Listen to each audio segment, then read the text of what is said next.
Hello guys. Pangalawang isda oh, nahuli ko. Oh. Gilid din yung kinain niya oh.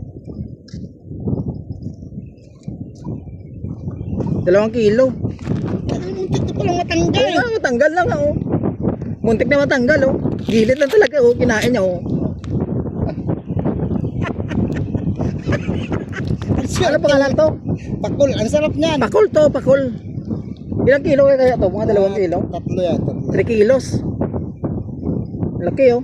Pangalawang isda na to. Swerteng banax. Pwede mo ito. Gilid lang. Swerte mo naman. Dito lang kayo sa malapit, wala kayo sa malayo. Tanggalin ko na. Yan oh.